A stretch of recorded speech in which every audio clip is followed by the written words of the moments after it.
எல்லோரும் உங்கள ஹர்ட் பண்றாங்களா? ரொம்ப கஷ்டப்படுத்துறாங்களா? ஏன் தெரியுமா?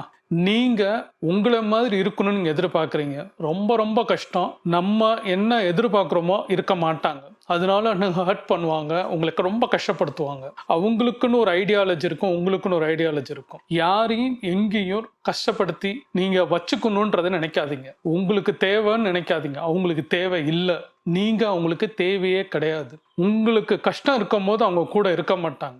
அவங்களுக்கு தேவைன்ற படம் மாத்திரம் தான் வருவாங்க. சில பேரை விட்டுறணும். அவங்க கிட்ட நம்ம நெருங்கவே கூடாது. தேவைன்னா நீங்க பேசுங்க. உங்களுக்கு தேவைன்னா நீங்க பேசுங்க. எப்படி அவங்க தேவைன்னா உங்கள்ட்ட பேசுறாங்களோ அதே மாதிரி இருங்க. நீங்க கஷ்டப்பட மாட்டீங்க. கரெக்ட்டா சொல்லணும்னா ஒரு கார்ப்பரேட் கம்பெனில இருக்க சிஇஓ மாதிரி இருங்க. அவங்க தேவைன்னா வச்சிருப்பாங்க. தேவையில்லைன்னா ஃபயர் பண்ணிடுவாங்க. அது மாதிரி உங்ககிட்ட தேவையில்லாத பேப்பரை ஃபயர் பண்ணிடுங்க. தூக்கி எறிஞ்சிருங்க. ஏன்னா நீங்க கஷ்டப்படுவீங்க. ரொம்ப ரொம்ப கஷ்டப்படுவீங்க. தூக்கி போட்டு உங்க வேலை என்னவோ பாருங்க. உங்களுக்கு 1000 வேலை இருக்கும். அவங்க வேலை விட்டுட்டு உங்ககிட்ட வரமாட்டாங்க. அதே மாதிரி உங்க வேலையை நீங்க பாருங்க. எல்லாரும் உங்களை ஹர்ட் பண்றாங்கன்னு நினைச்சுக்கிட்டு அவங்கள நினைச்சுக்கிட்டே இருக்காதீங்க. ஏன்னா உங்களை நினைக்கிறதுக்கு அவங்களுக்கு நேரமே கிடையாது. அது மாதிரி உங்க நேரத்தை அவங்களுக்கு செலவு பண்ணாதீங்க. உங்க வாழ்க்கைக்காண்டி நீங்க செலவு பண்ணுங்க. நீங்க ஹர்ட் ஆக மாட்டீங்க, கஷ்டப்பட மாட்டீங்க.